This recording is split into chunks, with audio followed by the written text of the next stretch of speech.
Hello everyone, I'm Dr. Twem, and today we are going to talk with Simon Merrells, a professional and talented actor.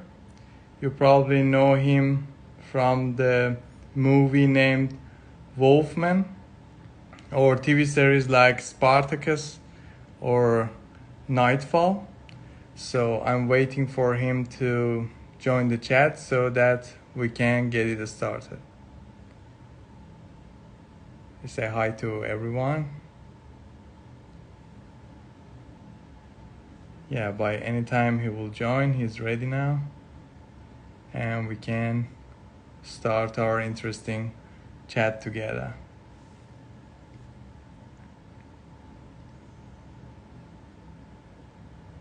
It was very hard to put it in the proper time because Simon now is in New Zealand. So I know most of you guys are already slept. And let's see if he will join us in any minutes. If not, I should restart it and we will try it again. Hola, hola amigo.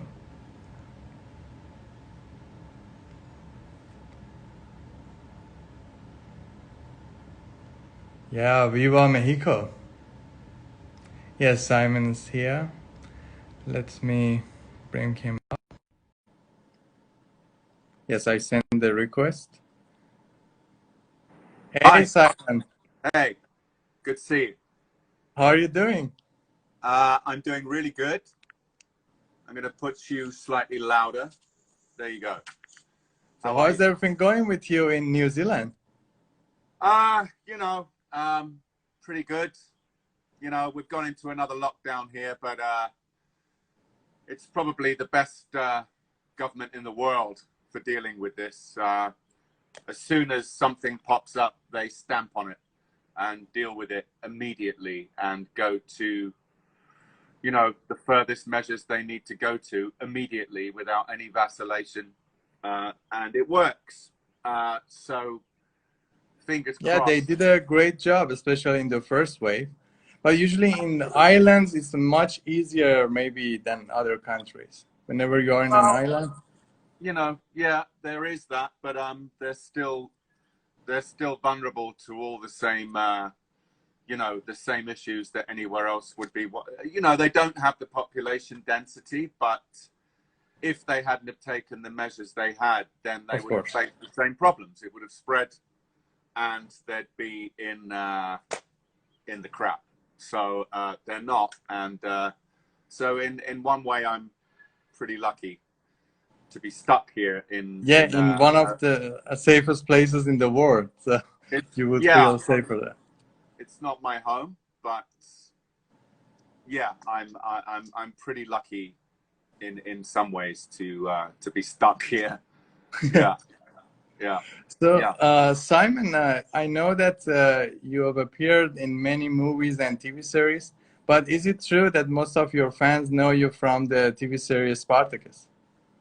I would probably say still, yeah, we shot that here 8 years ago. So, in New Zealand, we shot that all in studios, which some people still can't believe. Not one location. They say, "Oh, you shot that in New Zealand, beautiful locations," and I say, "Yeah, but we all shot it inside hangars with Yeah. sets built," which just goes to show the artistry, Yeah. involved. And that artistry was not just computer generated artistry. That was physical craftsmen, extraordinary. They built arenas. They built Sinuessa, the town of Sinuessa, built that inside a studio. And of course, CGI is used afterwards to enhance and to extend the illusion. But, we had an incredible team on that show. So, yeah, you're right. I guess people would still mainly know me from that show, which I've got no problem with. So, what do you think about the character of Marcus Crassus? What do you like or dislike about that character? I was extremely lucky to have the writers write for me in the way they did. Well, they wrote for the character, and I was lucky enough to be chosen to play him. It was like being given a golden football, you know. Are you going to catch that? Well, or a basketball. Are you going to catch this or not? Are you going to catch it or drop it? And I was determined to catch it and run with it. It was fantastic. I mean, you know, first of all, you're dealing with an actual historical figure. So you have the joy of finding out about him. Reading Plutarch was a wonderful source to read about this man, because Crassus is one of the lives that Plutarch wrote about. And the man was extraordinary. Obviously, many people would, you know, see him historically and in the show as a villain. But for me, the pleasure of playing him was that Crassus was always one step ahead of everybody else. And he was always planning ahead. And there were many scenes that I played where I knew that I knew something that no one else knew. So I could play that underneath. So I always had a subtext. I always had a hidden agenda, which for an actor is fantastic to have that. So I was just like, you know, every day and every episode, we were so excited to see, you know, what was being given to us. I mean, obviously you have an idea of the historical journey, but we didn't know until we got the next episodes exactly what we were going to be doing. So it was so exciting, even at 4:30 in the morning, being picked up. Is there any characteristic of Marcus Crassus that probably you don't like? I don't like. I mean, I kind of fell in love with playing him because you just do. I mean, obviously he was in the show and in life, he was pretty ruthless. You know, but not a psychopath, not like the fantastic previous Roman antagonist, Glaber, you know, played so wonderfully. You know, but you know, he made some cruel decisions throughout the story. Decisions, but they weren't for his pleasure. They weren't because he got his rocks off being cruel. They were to achieve an effect. So the you know, the decimation, for instance, which he did. He did that historically. In reality, and yes. Even other Romans, the Senate, they were shocked because that hadn't been used as a punishment for a long time. I mean, 100 or 2 years, I think. So he reawoke that punishment, but he was so incensed that his orders weren't followed exactly, which led to a defeat. So his first foray, you know, as the commander, the military commander, were resulted in a defeat because he gave the order not to engage with the rebel forces, but to follow them, to observe them, but not to engage with them yet. And the commander at the time did, and lost. So he was so angered by this, and also he knew that to defeat this incredibly successful but embarrassing enemy, because these were slaves. Yeah, these were slaves. This was not a, you know, a war with a foreign power, with a king, you know, or a leader. Yeah, at that time they were dealing with Persia, and also that era they were also facing Hannibal, which was hard time for them. But yeah, you're right. They were dealing with slaves, so it was a shock for them. Yeah, so he knew that this had to be brought under control quickly. And also it was a real threat because they'd defeated a lot of legions already, which was so shameful to the Romans. And also Roman society was built on slavery. It was like, you know, 4-to-1 slaves to citizens. I mean, And they're thinking, my God, if this goes any further, what if all of them rebel? Yeah. You In know, many places in the was, world, yeah, minority are ruling majority anyway, so it somehow reflects yeah, the Roman time yeah, anyway. yeah. I mean, you know, I mean, if you want to, consign the whole of Roman history to the dustbin because it was built on slavery, I think you have to look deeper than that. Because, for instance, Crassus owned thousands of slaves, but he treated them very well, if that can be said. He treated them like a craftsman would treat his prized tools. So he educated them himself. He took personal part in educating some of his, you know, slaves. He didn't want people washing his feet. He wanted engineers. He wanted youthful people who he treated well. And also, you have to remember that there wasn't, although it was the lowest rung of society, even as a slave, you could rise to be an emperor.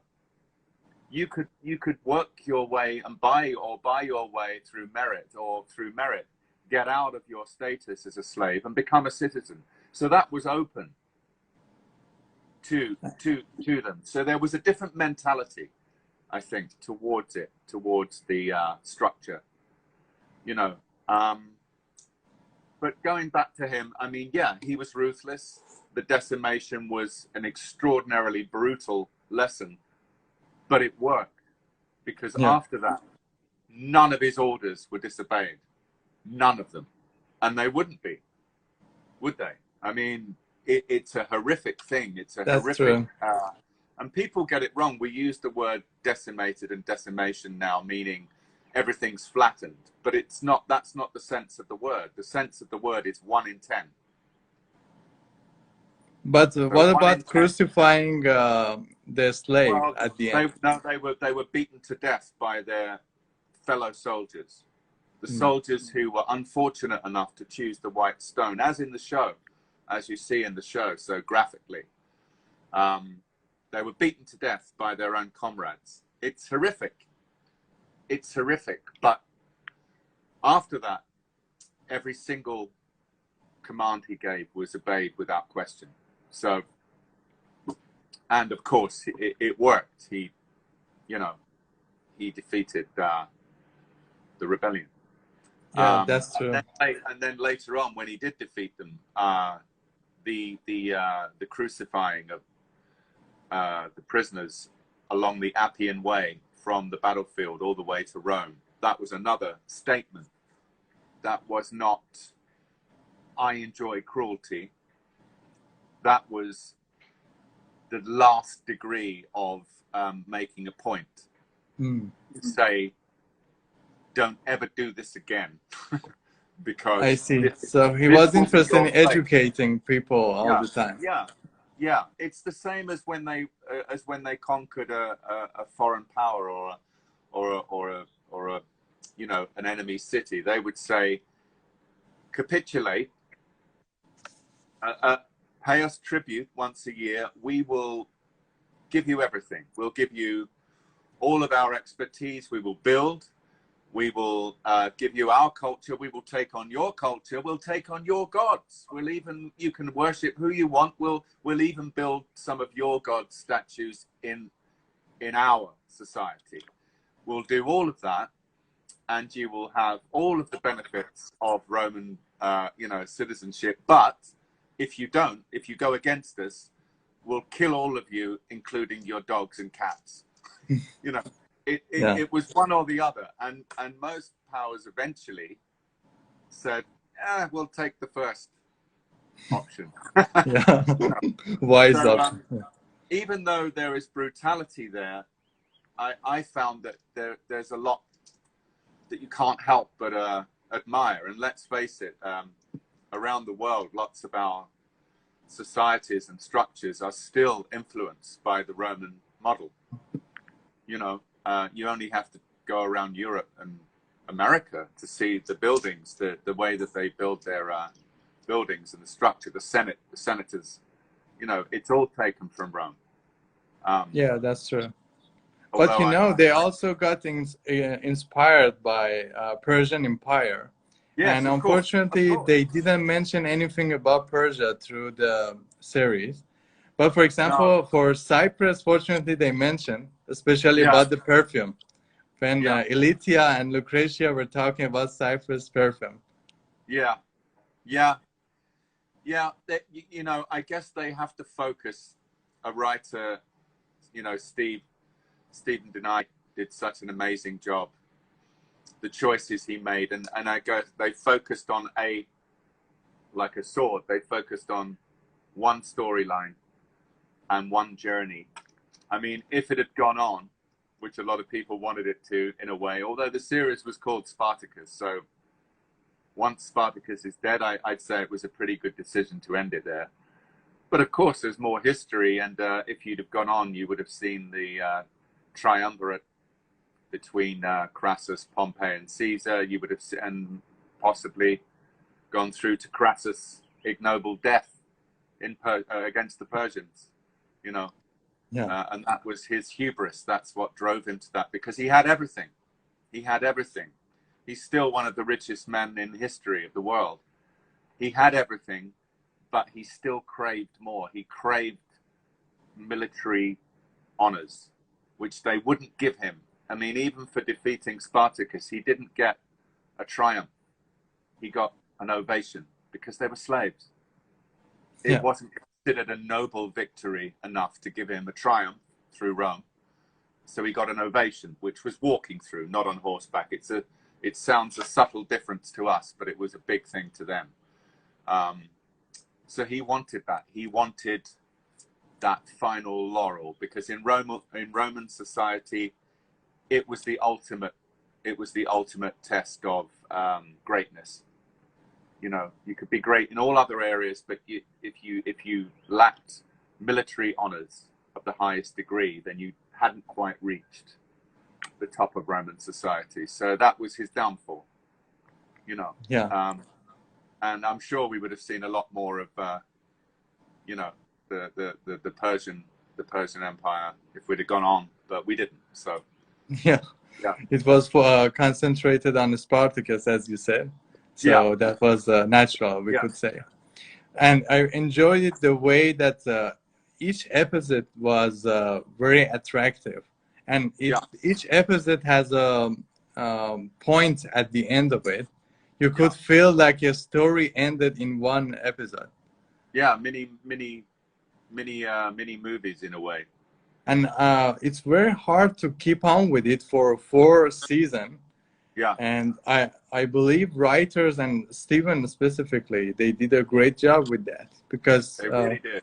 yeah, for me, for example, this genre was not attractive, but when I started watching Spartacus from episode 1, Mm. I couldn't stop watching it. Yeah, It was very interesting for me because when I watched the trailer, I say, okay, this is just some sex scenes and yes, some brutality, and that's it. yeah, But it had a solid story behind it. It was very interesting for exactly, me. exactly, and that is the vital mix that the show had, because the show, we wouldn't be talking about it now. It wouldn't have the fans it has still now. It wouldn't have become the cult show it became if it had just been orgies and graphic violence. That's entertaining up to a point. You know, who doesn't want to see that if it's artistically done and beautifully shot and it's creative, it's a visual feast. But if it was just that, it wouldn't be the show it is. And it is the show it is because of the writing, because of the excellent drama in the show throughout all of the seasons, and the opportunity for good actors to play in that arena. You know, that's that's the mix that made the show what it is, I think. And I people who totally say, agree with you about acting because it was a great element of being a Spartacus so successful. And some I guess they were fantastic very strict actors. about, yeah.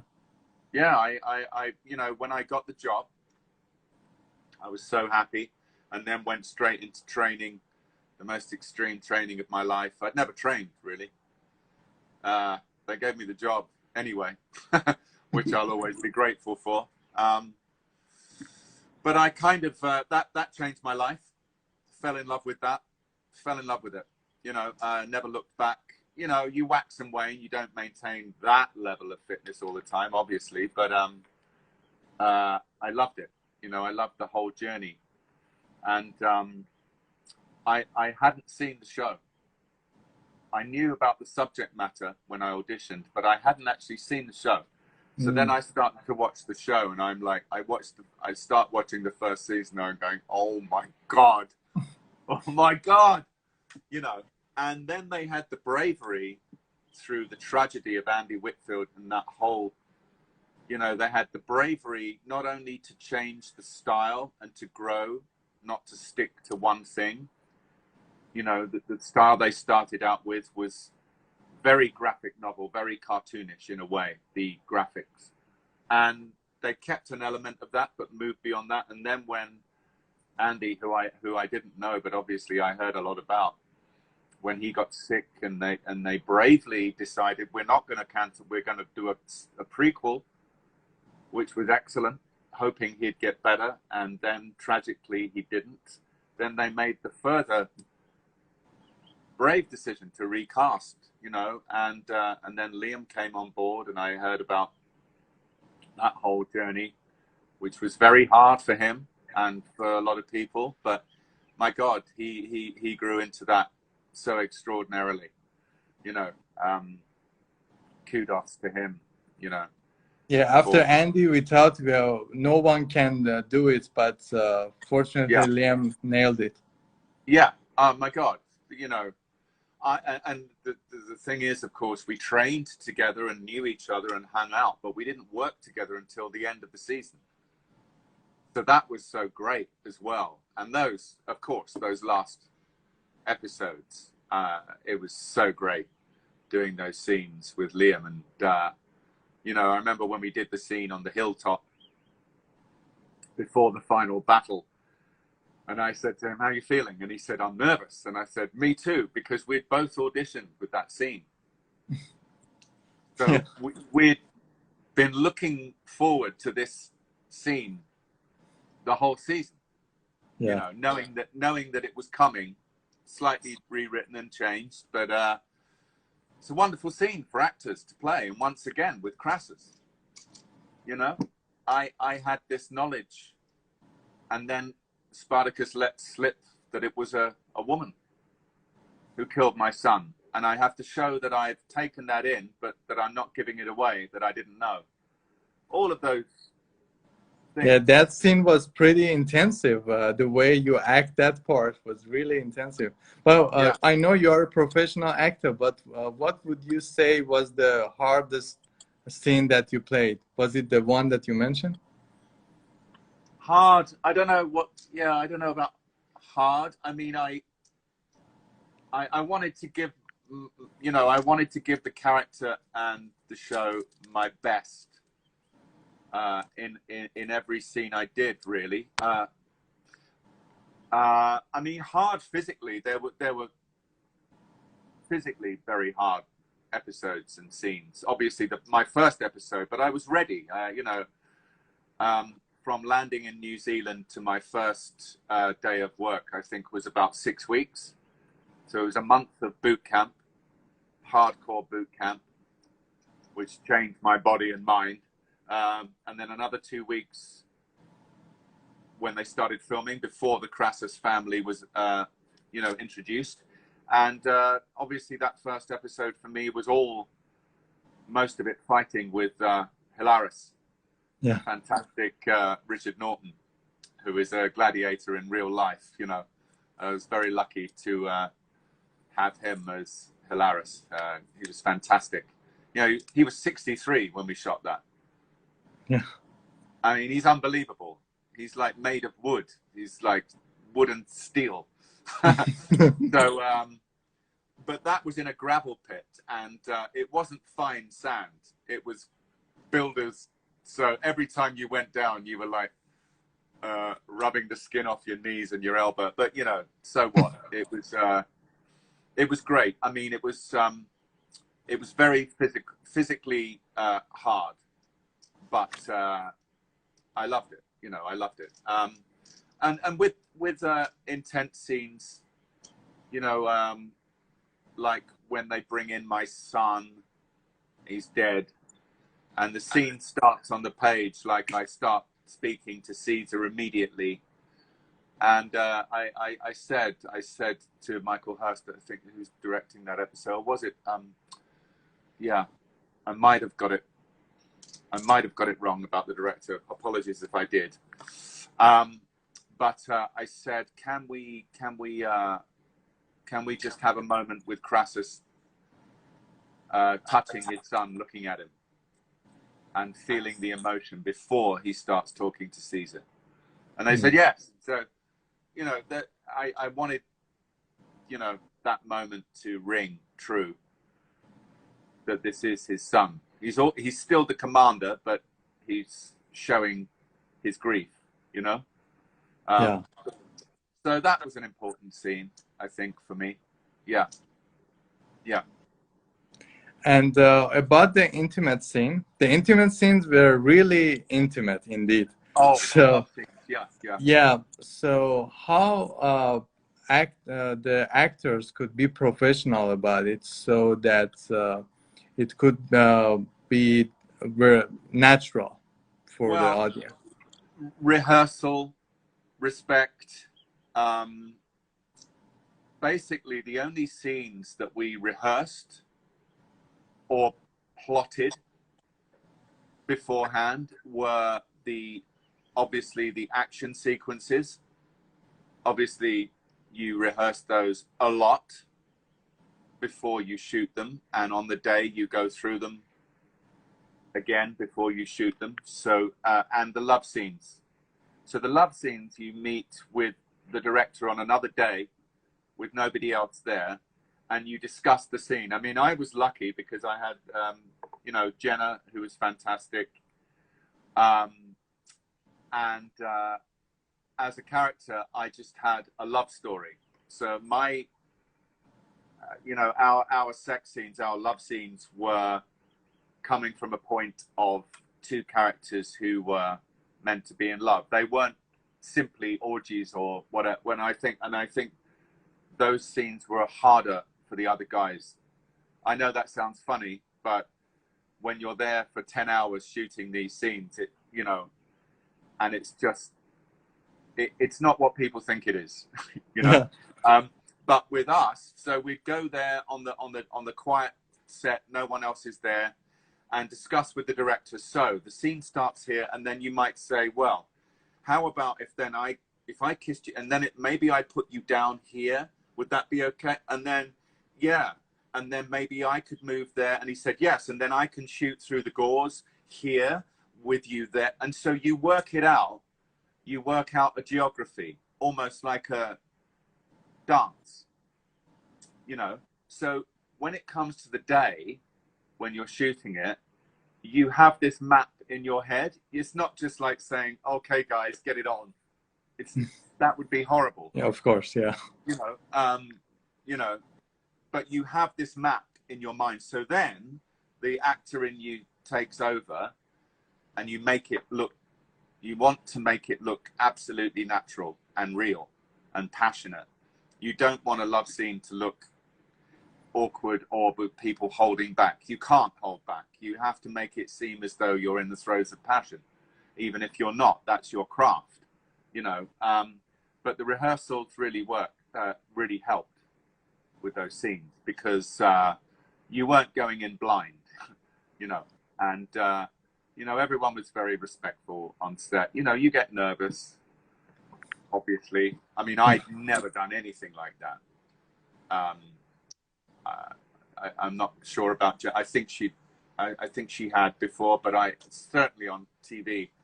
I mean, and being naked, I mean, it was, I never thought I'd ever be in that situation. But is there any embarrassing moments in such times?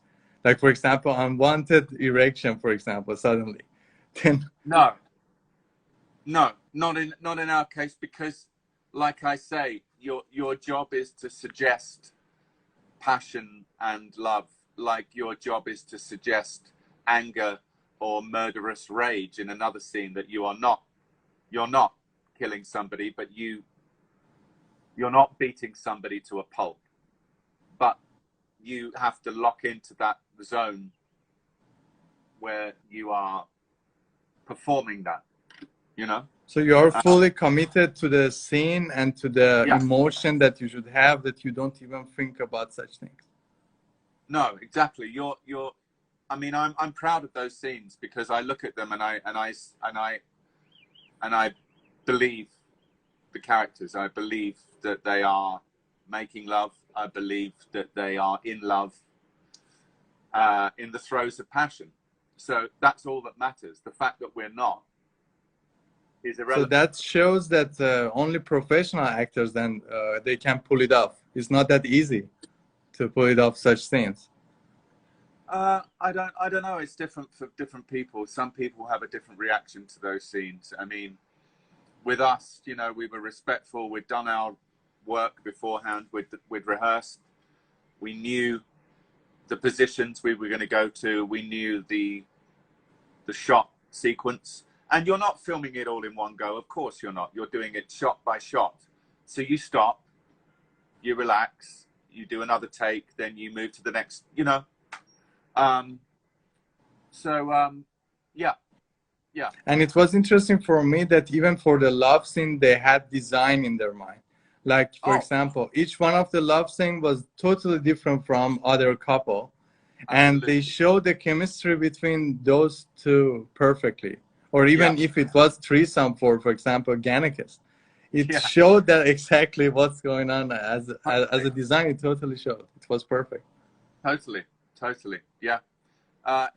That's the other thing with those scenes. You know, I thought, if I am going to do scenes like this, then thank God it's on this show, because you know that they will make you look fantastic, you know, and you will look great with the lighting, with the set design, with the art department. You know that it's going to look beautiful. They're not going to allow you to look ugly, or, I mean, you know, and our love scenes in that tent with the oil lamp. I mean, that lighting is just so beautiful. So I thought, if I'm going to do a scene, if I'm going to do scenes like this, then it may as well be here. You know, and we trained, all of us, so hard, and we were living such pure lives in a way, you know, dietary and training, that I thought, well, why not?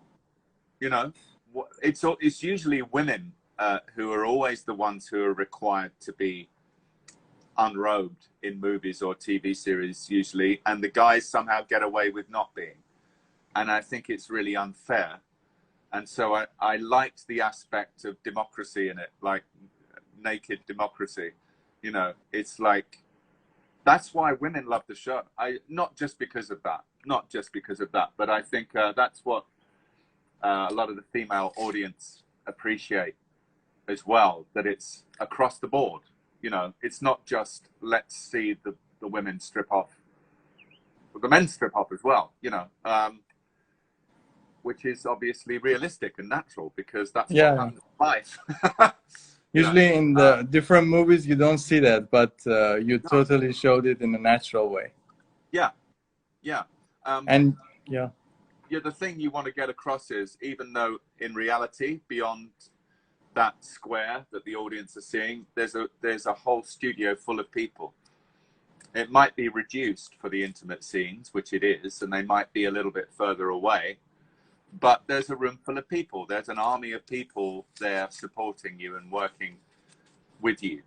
But in that square, of course, what you want to suggest is that these characters are alone in their intimate space, and they're the only people there, you know.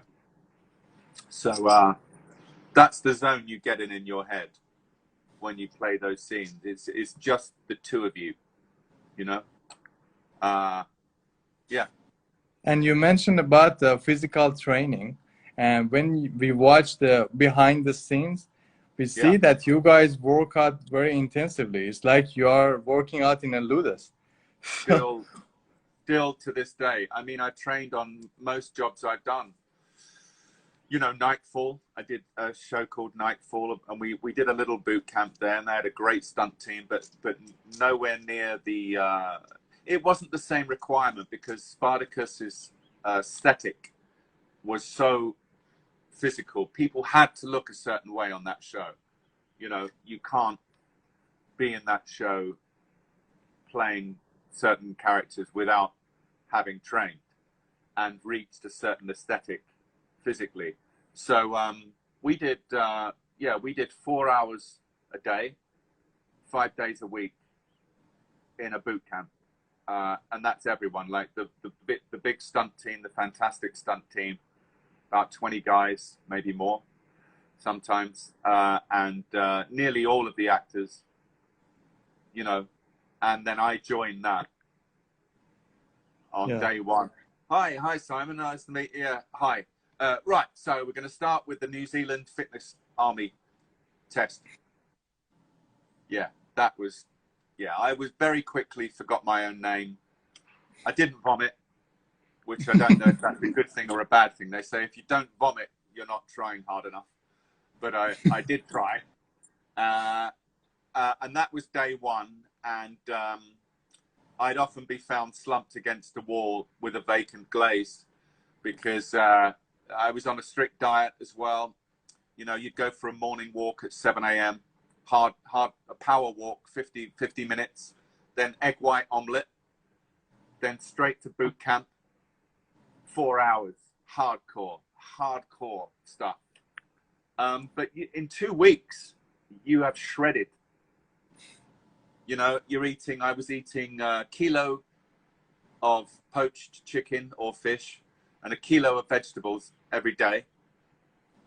No fat, no carbohydrates. So that really gets in your head. It's hard at times, it's hard. But when you start to see the results, it's like you end up feeling like a sports car. You're so tuned, you know, you're not drinking alcohol. You're so, like I said before, when it came to 6 weeks being picked up, going into work the first day in my villa, fighting Hilaris, I was ready. I was so ready. And it was. So did it change your nutrition and your gym life after the show, right? Oh, yes. To be honest, up until the last year or two, I've been pretty good at maintaining it. And then in between seasons of Nightfall, you know, I did quite a bit of traveling with my girlfriend, and ate a lot of great food and drank a lot of good wine. And, you know, thinking I could get away with it, still going to the gym, but it's like the stunt guys told me right back in the first days. They said it's 70% diet, which surprised me. It's 30% training, 70% diet. And I thought it was the other way around.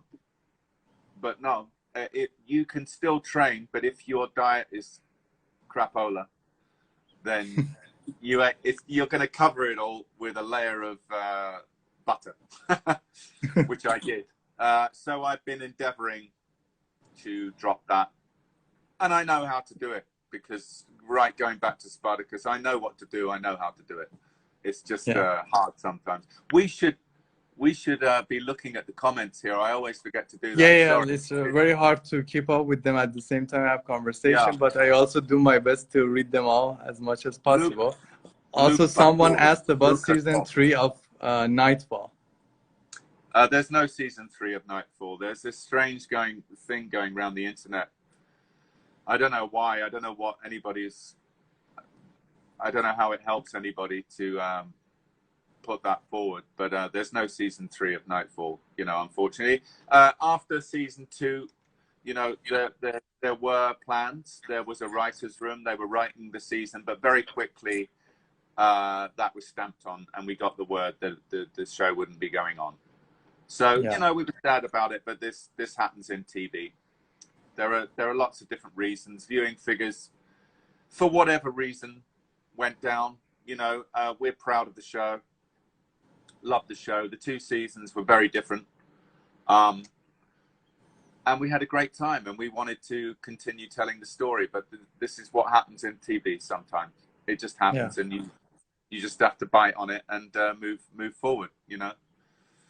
Yeah, but so there's no And season 2. you mentioned about your girlfriend. Today, I received a strange message from one of your fans Oh, that yeah? she said it is her dream to get married to you. So, how many proposals like this do you receive a day? I haven't received any proposals to my knowledge. Really? No, I'm not aware of that. I mean, I always feel it's a great compliment where, you know, people who would never give you a second glance or engage with you are only doing so because your work has given them some pleasure or entertainment, and that's a great privilege that a lot of people don't in their work don't get to feel, because it has a smaller output to a less amount of people, perhaps because of the nature of the job. The nature of my job is, you know, when I'm lucky enough to be doing it, it has an audience. So it's a great feeling if your work has resonated with some people, you know. And if some people, you know, imagine Yeah. married one day, then that's all part of it. And I can't see it happening, but Yeah, it's also nice. in the comments we can see you already have other proposals. It's a high Yeah, competition, guys. So yeah. I mean, for having like a crush for celebrities is normal, but I suppose. to have a proposal is a little strange. But do you think how often is it happening that celebrity is dating a fan? Is it common or no? Dating a fan, did you say? Yeah, yeah, I wouldn't know about that. Celebrity is a word that, for me, for a lot of people, it's become it has a different meaning now than it used to have. I don't see it as a positive word. I certainly don't. I am not a celebrity, obviously. I'm an actor. That's it. I do a job, and when I work, I try to do my best. I love my job, and I'm very lucky to work in a job, to go to work loving what I do. And I still find it challenging. I find it exciting, nerve-wracking. I always think that I'm going to be awful, and that's a driving force for me to not be awful. You know, but as far as celebrity goes, it's a meaningless word to me. I don't know what it means. It means something negative to me. It's to do with reality TV or something, or people who make a career on. I don't want to slag people off, but it's not to do necessarily with producing something beautiful or a talent. It can be, obviously. I prefer the old words like stars. I look up to certain actors and I think of them as stars because of their talent, you know, but not just actors, obviously. Certainly not just actors, but yeah. As far as dating fans goes, I think that's a very dangerous highway to go down. But good luck to anyone who wants to pursue that.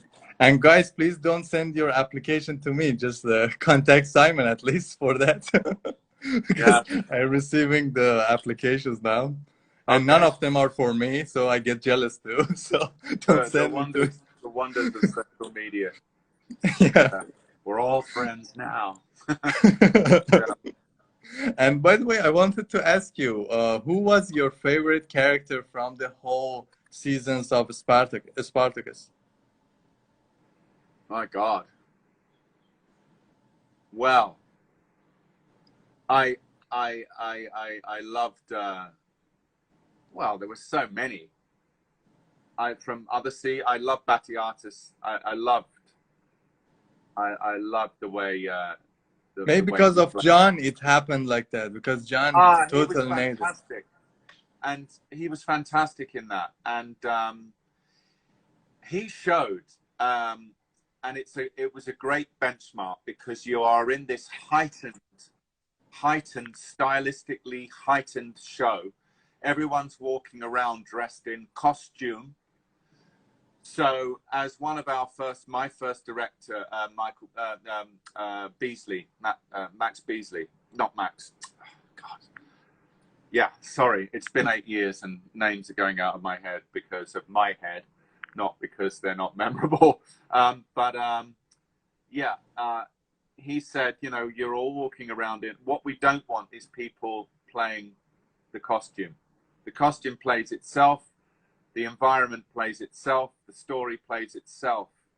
You don't have to help that. It's already there.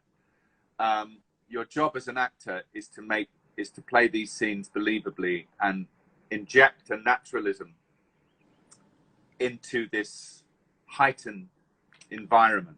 And he did that so well, John. It was like, here is a real man reacting and being truthful within this. And that's what made it go bang.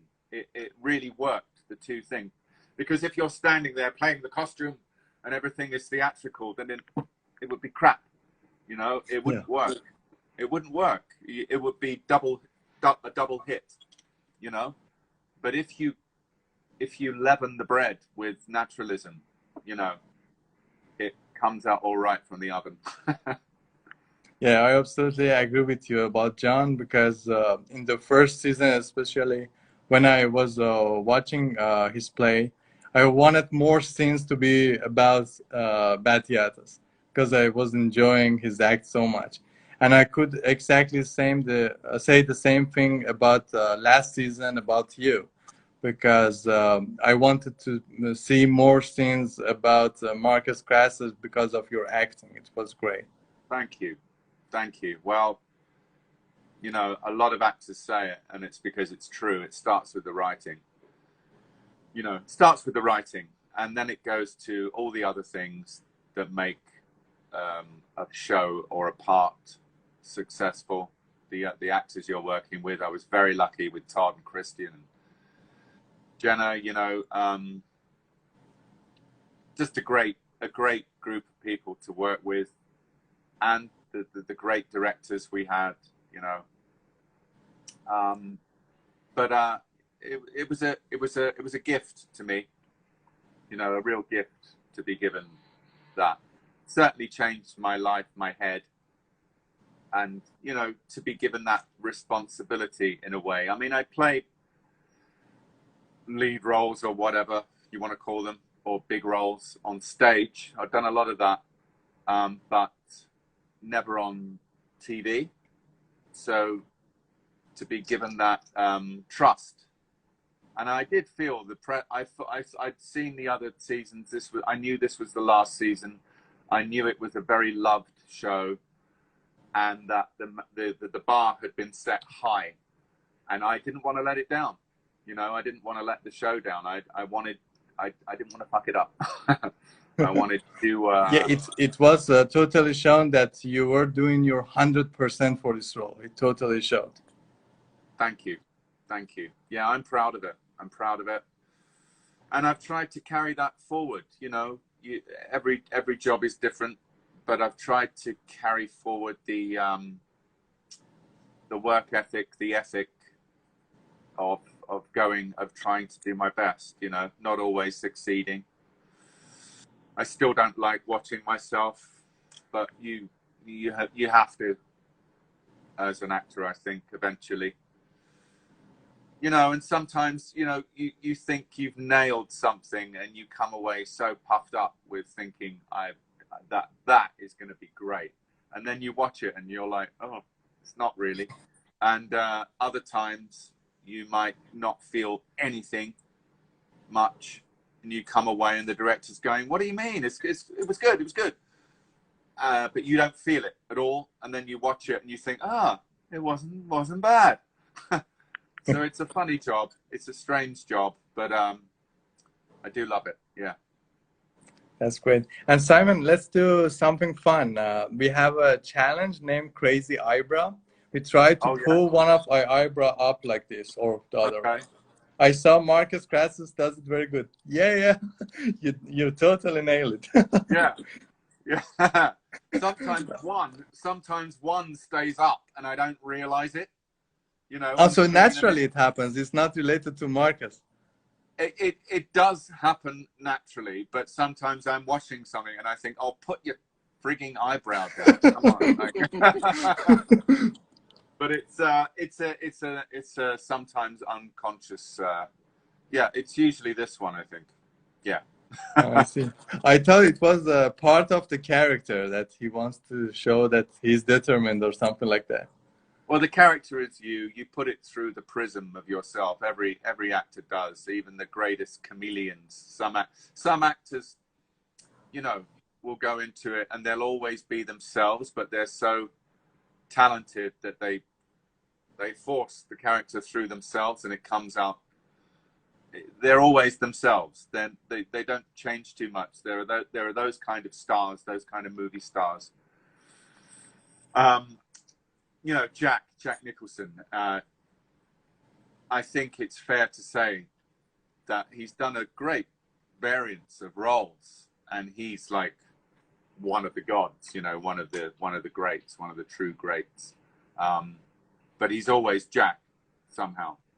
You know, the characters go through him. He dominates the character, and you know, whereas there are other actors who perhaps are more of a neutral thing to begin with, and they take on these very different colors and they become different people. Yeah, I've no idea where I fall in that. I try